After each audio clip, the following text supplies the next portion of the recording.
Hello and welcome to another episode of Ayurvedic Therapist. I am thrilled to introduce a truly remarkable guest today, Stephanie Paver, who is not only an award-winning nutritionist, she's also a functional nutritionist expert, a clinician who is deeply immersed in fertility and hormone specialization. So beyond her, professional amazingness and all the incredible things that she does professionally, she is a devoted student, a medicine woman, a feminine embodiment guide, and a queen in her own right. And so, my guest is Stephanie. She teaches us, and you'll see in this episode, whatever she talks about, it comes also from her own background of being there and healing herself. So let's jump in and see what Stephanie has to say and listen to my conversation. Okay. Well, hello, Stephanie. Thank you so Hello. much for being here and doing this. I know that um, common friends and the place that we live now has brought us together, and I'm really excited to learn more about menstruation and the bleeding time of month and all your wisdom about women's health today. But I was going to start our conversation by asking you about something that came up when we did our live together. And that was, you said so beautifully, women, we're basically giving you permission to pause. Mm, And it just hit me, like it just hit home for me. And being a mother of two small children, being in a relationship and also running my own business, I have to constantly catch myself to not go overboard and stay within my limits. And I see this in so many women, and so many of mm, my clients that have such big hearts and beautiful spirits, and they just, we're givers as women. We're mhm, nurturers. That's just who we are. And when sometimes we give it all, and mm, I see women come to me, to be honest, when they've given it all and they've mhm, hit rock mhm, bottom, mhm, and it has either manifested as, them really having low energy or not understanding what's happening, or they're just tired and they're like, what about me? Like, who's going mhm, to take care of me? And they've finally come to that realization. mhm, Um, or they're mothers and they have nurtured their children, and now they're like, okay, maybe it's time I nurture myself. And it's such a beautiful moment when they realize that, wait a second, I can just mhm, nurture myself. And one of the reasons I had to move myself, literally, because the environment really affects me. And I figured out that I'm just so much happier in the mhm, jungle. So, like, I literally had to move my family to this place so that I can feel like, okay, oh my God, mhm, I can breathe. I can go for a walk on the beach in between my meetings or when I drop the kids off. They have a great lifestyle and I have a great lifestyle. And then I started seeing the parents every day on the beach, and they're like running or mhm, jogging or doing their yoga on the beach or having smoothies after it. And I'm like, oh my God, this is what I could feel. I could feel that parents are allowing themselves, women specifically are allowing themselves to pause and to nurture themselves. It's like, it's not that they're not giving to their children, they're nurturing and taking care of their children more than we could ever imagine, but they're also filling up their own cup. And mhm, I feel like, mhm, especially in, North America and the West, it's like our society, it's like as women, we need permission to stop. Like, Mhm. what is it like? Mhm. What is it about our society that makes us feel we need to like be it all and give it all? And a good mom is a person who has Mhm. emptied themselves basically Mhm. Mhm. and Yeah. given all of themselves to their children. And so I wonder if we can start by getting your input on that. Yeah, thank you so much, Press. Thank you for having me here. This is one of my favorite conversations to have, and so thank you for allowing us to bring this conversation to women. And thanks for sharing a little bit about your background. First, to that, what I want to say is you made a change. I don't know where you were before you came to the jungle, but this change that you made, which sounds like it was this realization of what you needed in order to feel good in your body and to be able to serve your community and your family and your clients and your children. Kudos to you, because a lot of people don't make these types of changes out of fear. And so fear is something that dictates most of our lives, and we're afraid to do the thing that our soul or our heart is calling for, because what happens if, on the other side of that, it's the wrong decision, or what if my parents going to think, or what are about the kids, or whatever the billion excuses are. Most people are afraid to make these big changes for themselves. So kudos to that. And as it relates to the bigger conversation around women really operating from an empty cup, it comes down to, in the work that I do with women's health, what I like to say is that dis-ease is a byproduct of the patriarchy.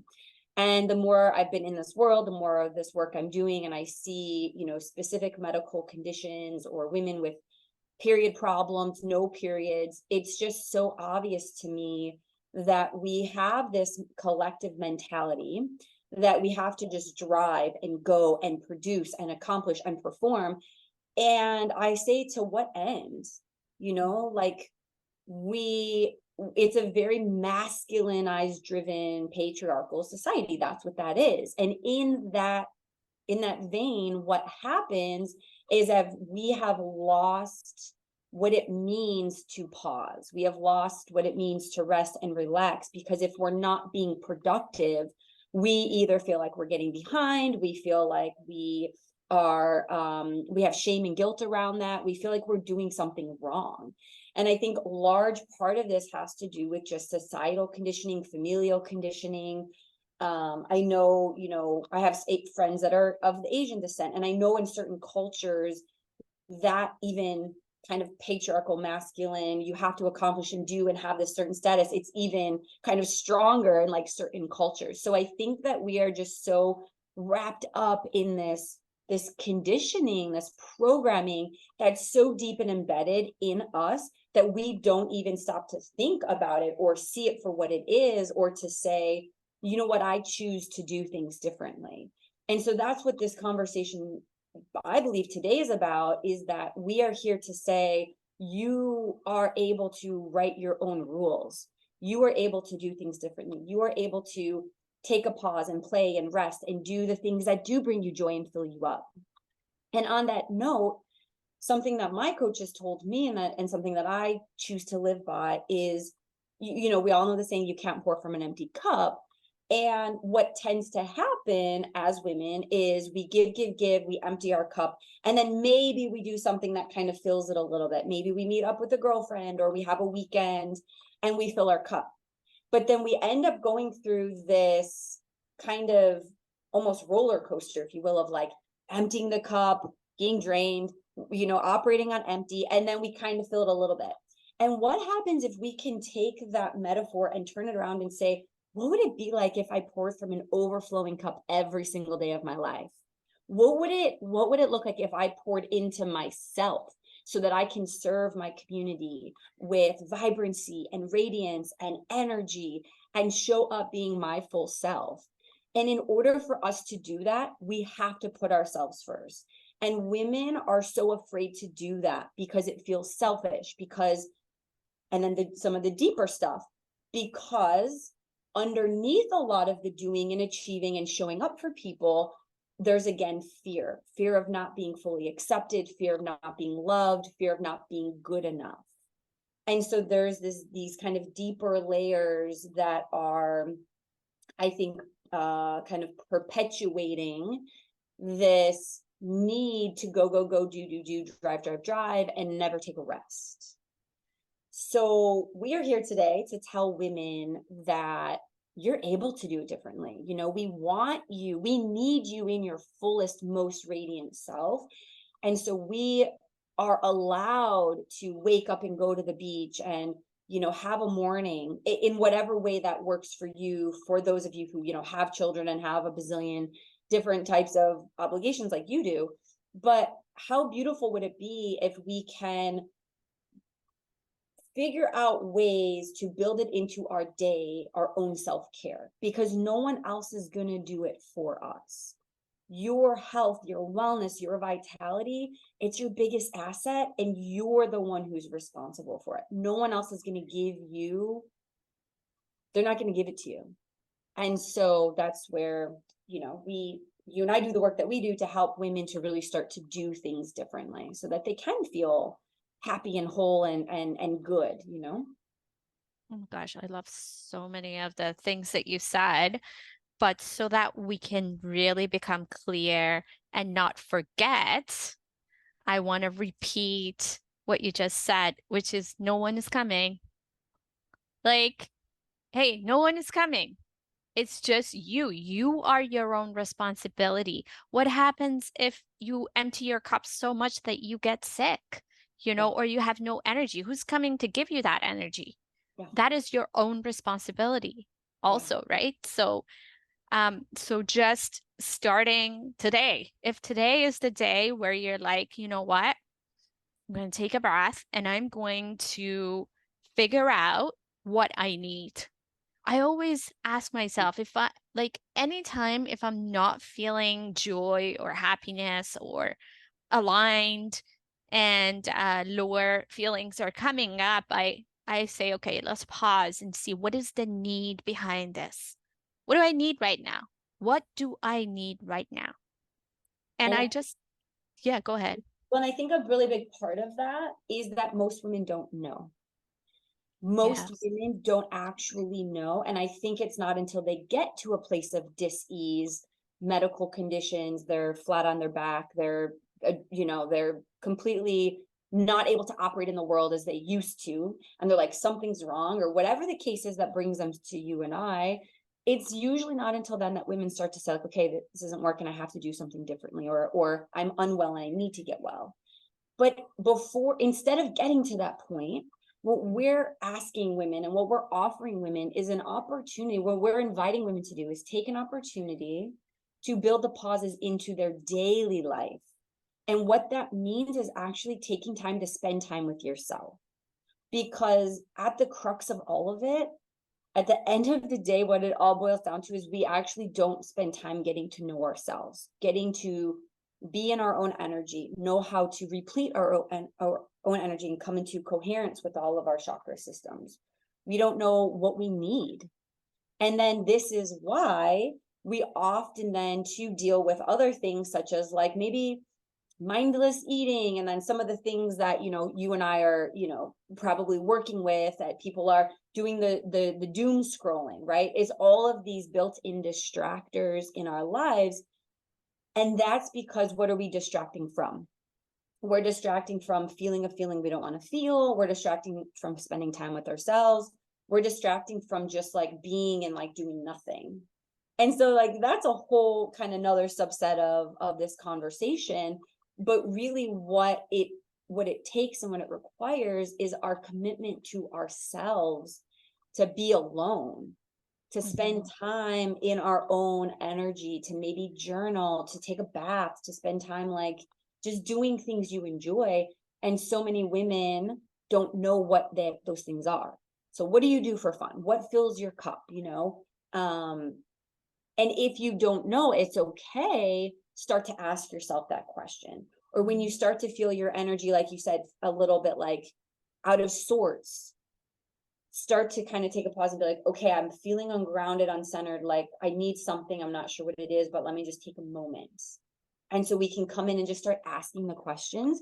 And it might be taking a walk, or just doing a few minutes of deep breathing, like lighting a candle. It doesn't have to be really extreme, strange modalities. It's just you allowing yourself to take a few minutes with yourself. Yeah, absolutely. I love that. And, as you do that more and more, and you get to know yourself more and more. Mhm. And it's so true where a lot of women don't know what they need. And sometimes even women like us who have worked on so much work, like I've been doing this work for 20 plus years, but I still have weekends or days where I'm with the kids and they're driving me crazy. And I'm like, oh my God, I feel so ungrounded. And wouldn't it be nice to reach for a glass of wine? And I'm like, why? Like, Mhm. why? Let me just pause. Let me realign and ground myself and see what other tools I have, Yeah. and you're right. Like it's all about understanding who you are and having the tools. Yeah. Literally, the women who work with me, we call it the toolbox. As Mm. they come to the sessions every week, they gather all these toolboxes. And then by the end of it, if they have an issue, I say, which toolbox are you going to use? And they're like, oh, yeah, I can Yeah. use this and I can use that. And insight comes.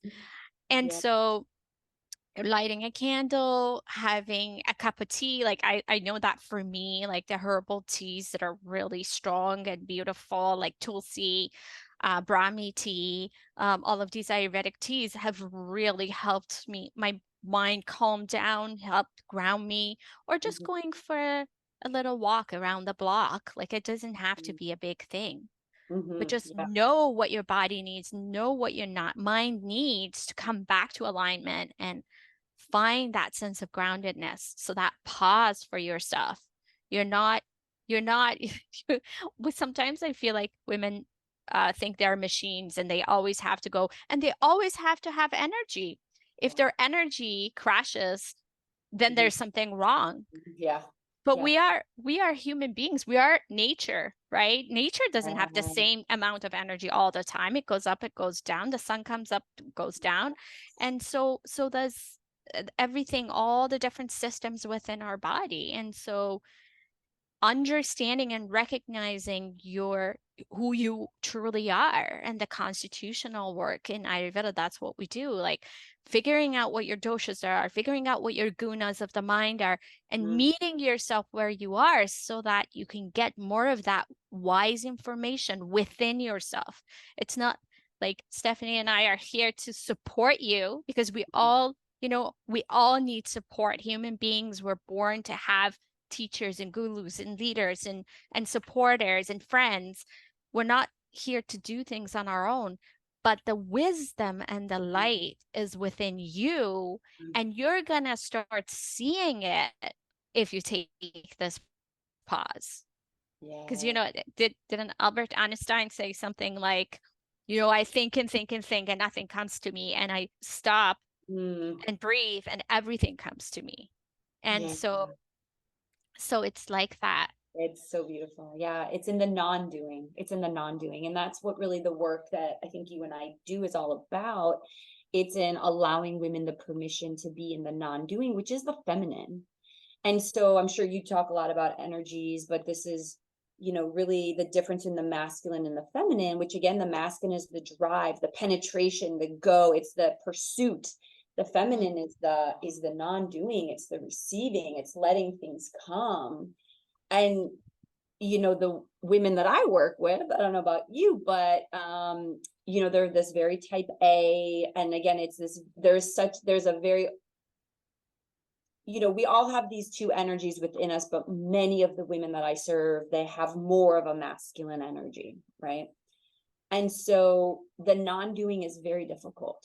It's very difficult. It's a difficult concept to wrap our heads around, and it's difficult to be in the non-doing. Yeah, it's so difficult. But to your Yeah, point, so this is true. where the insights come.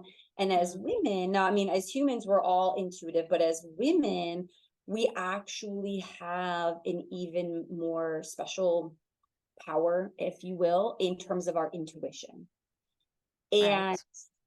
it's not unless or until we start to allow the quiet time, do the inward journeying, be with ourselves, get to know, our higher self, our spirit, God within the quiet. It's not until then that we can actually come into our full power and access that full power.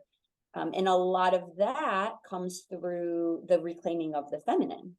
Mm-hmm. And a big part of reclaiming the feminine has to do with the menstrual cycle and reclaiming, restoring, resuming. And again, I don't know for your clients, many of my clients, they have period problems, or they don't have periods, or they want to get pregnant, so they're have infertility, which I do this because it's not really infertility. And that's another conversation for another day. But in reclaiming of the feminine, it's coming back into respecting and honoring the sacredness of the menstrual cycle, in my Yeah. Yeah, I love that. Um, I mean, imagine that. I feel like we've always, even myself, I'm like, oh, this is such an inconvenience for me, and I've really had to work backwards around that Mm. and understand why, like in the Ayurvedic book, Charaka Samhita writes, this is the time where the woman has to sit down and feed up, and you have to bring beautiful flowers and juices for the woman. And I'm like, oh, dude, Amen. you have no idea where we are now. And so I had to like rework my way around seeing this time as a sacred time, seeing this time as a time where we can do self-care and surrender and pause. And so I know that you mentioned you work with a lot of women that are A+ type personality and go, go, go. And usually women, that I work with, they're really successful. They've been really successful career women, or they've built their families. And they're just like always on the go. So what would be your suggestion for the time of the month, the bleed time, um to for these women to see it as an opportunity to surrender for self-care? What do you recommend they can, maybe one practice that they can start Mm, doing that mhm, can mhm. help them pause? Because usually they giving them some kind of direction would be helpful. Yeah, thank you for this. So first I want to say, mm, what we're not saying. We're not saying that I think I think there can sometimes be this disconnect. So we're coming in, we're asking women to start slowing down, respect the bleed and all of this. But what we're not saying is that you're going to be less successful by doing these things, by slowing down, by reclaiming of the feminine essence. You're not going to be less successful. What we're offering to you is to choose to do things a different way and actually see what happens, because what happens is you will be more successful with less energy output, with less energy leaks and drainage, right? With less losing yourself. And so I just want to kind of caveat that, because I think sometimes it could be heard where we're like, just sit around and do nothing. Like, we get that you guys are building families and businesses, and you're out there doing things for society. And I think that's beautiful. And so what I would suggest for women is, during the bleed, and mostly at least the first day, my coach, she'll take 3 days off. She does a womb cocoon. She'll message, I will not be online for 3 days, and I think that's absolutely incredible. And I also know that not a lot of people can, they're not able, especially, women with children and things. What I would suggest is, when you start your bleed, to the best of your ability, try to spend some time alone. So could you, cancel your afternoon of meetings and go home and just be in bed? Can you, get your husband or someone to pick up the kids from school, so you can, and I know that this sounds, a lot of people would probably be like, this chick has no idea what she's talking about. The thing about it is, I'm asking you to keep an open mind. I'm asking you to think about the possibilities. What would work for you? And I think above all, it's really trying to find a window of time within that first day of your bleed to spend some time alone. Ask your husband to take the kids out to dinner while you take a bubble bath. Like, Mhm. is there an opportunity that you have to be alone? And then do something for yourself that feels nourishing. Do nothing. Lay in bed, do nothing. So it's not necessarily a practice. And I don't know if you want more tangibles because we can go into maybe more, but I think that it comes down to making the commitment. It's a mental, right? Commitment of saying, on my next bleed, the first day of my bleed, I'm going to try to clear my schedule, take a few hours to myself, shut the blinds, turn off the phone, like go inward and just be alone and do nothing. Yeah. No, I think that's such an important point. So, number one, um, next bleed, have the time for yourself, take it off, cancel your appointments just for the afternoon, do something just for yourself. Mm-hmm, Allow yourself to mm-hmm, lie down. mm-hmm. Number two, I think it's important to mention that goes back to getting to know your needs. Like Yeah. what during that time or any time, but really during that time, what do you need?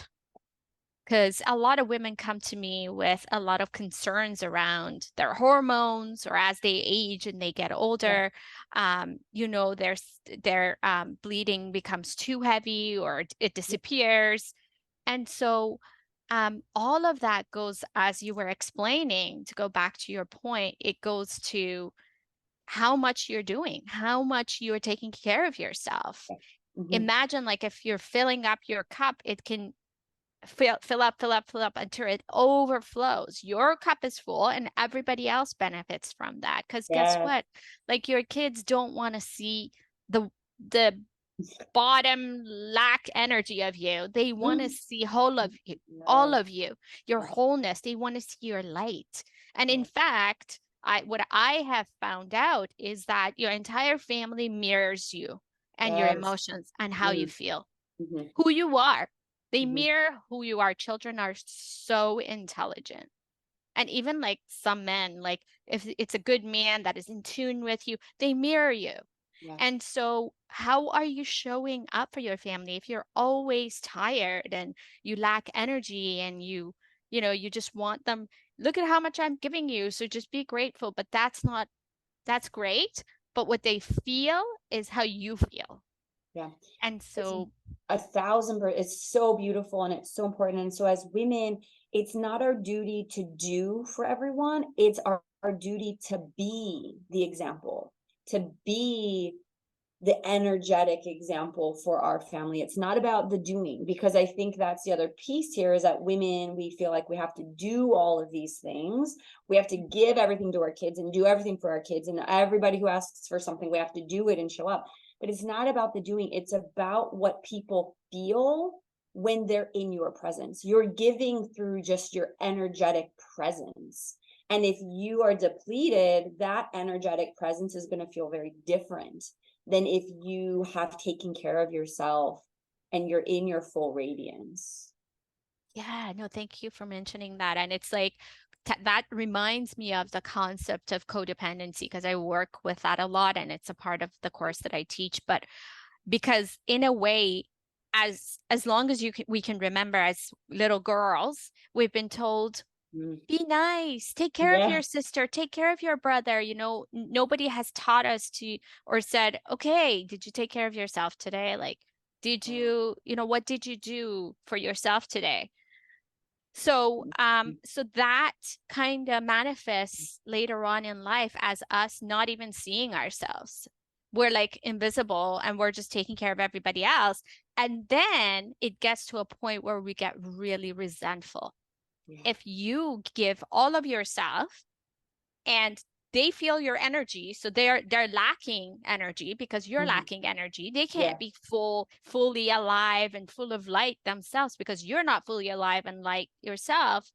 Then it comes to a point where you get resentful. You're like, why can't you see all the stuff I'm doing for you? Yeah. Yeah. So and we that energy also, that's what breaks up relationships and marriages and families, because it's very simple. It's like the baseline hasn't been Yeah, fed. established, yeah. Well, and the piece of that, the resentfulness, I love that you said that, because we so much think that we, when we become resentful, it's about the other person, but it's not. When we become resentful, it's not about the other person taking, it's about you overgiving. It's about you having no boundaries. It's about you not being able to say no and know what you need for yourself. That's what us being resentful, we often think is about the other person, but it's not. It's about ourselves. And so yeah, I love that you brought that piece up, because that's some tough medicine for some people. You know what I mean? To have that realization. Yeah, yeah. And well, and I just want to mention that this is just for healthy relationships. Like if you're in an abusive relationship, Oh or yeah, that would be so different. yeah. Um, so I love this conversation and we could talk forever. But I just want to bring some points for everyone who's listening. So we talked about slowing down, giving ourselves permission to pause, to surrender, to do Mhm. self-care, whatever that is, that means for you, and really get to know who you are. And don't be afraid to get support and get help. Like I know that the times of my life where I had a coach, or I worked with my teacher who's an Ayurvedic doctor and a Chinese medicine doctor, but he basically coached me through life. And I I just it's the changes in my life that Yeah, happened in 1 year could yeah, have taken me 20 years to figure out on my own. So you're not supposed to do things on your own. Do get help, reach out, and invest in yourself. That's another yeah. thing, like I feel like we can do another episode on how Yes. women don't invest in themselves. Yes. Invest in yourself. You deserve it. What is the Oh, value of you yeah. understanding who you truly are and untangling all these, Yeah, layers of stuff that the society and upbringing has put inside of you, so that yeah. you can shine your light, so that you can see your spirit, you can see why you're here, you can find out what your dharma is in Mm, this world. Like, yeah, what is a value? You can't put a price on that. And yeah. so know that you deserve it, invest in yourself, take the Mhm, mhm. pause, get the help. Yeah. And also, Ayurvedically speaking, if you are kind of experiencing a lot of trouble during or right before your bleeding time, maybe you really crave junk food, or you're exhausted, your skin breaks out, moodiness, you get bloated and puffy. These are all signs of kapha dosha being out of balance. And so when kapha dosha is out of balance, it means that our lymphatic system is out of balance. And Ayurvedically, what I would recommend is not during the bleeding time, but outside of that, every day doing some kind of movement to move the Mm, lymphatic system, because the lymphatic system is the only system of the body that does not have mm, a pump. mm, And so you really need to intentionally move your body mindfully, so that when it comes to that time, then you can really relax and you're going to see mm, a lot of those symptoms go away. And things like I mentioned, Brahmi tea and Tulsi tea, these are just Ayurvedic herbs that are really, really mm, valuable for the lymphatic system and calming down the nerves, so that you can just really relax. mhm. Yeah, and the one last thing I want to say, Pras, is as you were talking, it came to me, the bleed time of our month, we're literally bleeding like from our inside. And this is the only time in our lives that we're bleeding, and it's not considered like a traumatic like wounding, right? Like any other time somebody is bleeding, it's like an emergent situation, right? Like what do But you do when you see someone bleeding? You get the medical attention. As women, we go through a bleed every single month, and it's not even, we don't even think twice about it, we don't talk about it. It's just this thing that we're expected to just keep going. And so if you actually wrap your head around the fact that you're literally shedding the inside of your uterus, mm, you deserve to take some rest. You deserve to kick back and put your legs up. Like it is just not, it's actually unnatural for us to keep going like we do. Because in certain other traditions, like you said, and even in back way back in the day, we would have the red tent where women would go out and bleed together, and they wouldn't, cook that week. They would be taken care of. Mhm. And so it's up to us. No one else is going to give us that permission to start to do things differently. And the one thing I wanted to say is, if all of this feels kind of strange or like it's just completely out there, I would really invite you to start having conversations with your girlfriends. Start talking about, hey, I heard this conversation, because you would be surprised. There's more consciousness coming to this, and I call it conscious bleeding. Whereas we make the conscious choice to say, in my bleed, I'm going to turn off my phone, not see people, take a rest, whatever. But the more we start collectively talking about it, the more we're going to reclaim it as a normal thing to do. And that's how we're going to start to change the patterning that we have been living in. Yes, absolutely. Absolutely. And I think that's such an important point, honoring our feminine, Mhm. honoring our feminine. I think that somewhere along the way, feminism became like it went all the way the other side. Yeah, Feminism, sometimes it's like, oh, we can do everything the guys can do. yeah, No, we can't. No, we yeah, can't. And we shouldn't be. We are different. We are yeah, built differently. yeah, It doesn't mean we're less. We have different powers. And yeah. so, really seeing those Mhm. powers, really seeing that you are Shakti. Shakti is the energy of the feminine. It's like you literally can create another human Yes, being inside of you. You can really manifest that feminine energy in areas of your life that no man can do, and then they have their own place. And yeah. so yeah, starting to celebrate Mm.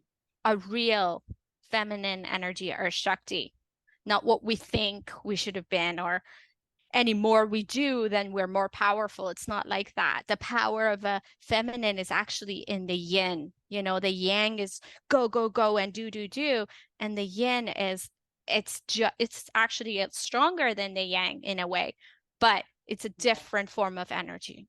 Yeah, beautiful. Yes. Amen to that. Okay, well, thank you so much, Stephanie. It was such an honor, and I'm Too. looking forward to having more conversations with you in the future. Thank you so much. Really glad to And be here. if anyone wants to work with you, I'm going to put all the link and everything below this podcast so they can All find right. you. Thank you, Press. All right. Thank you. Ciao. Ciao.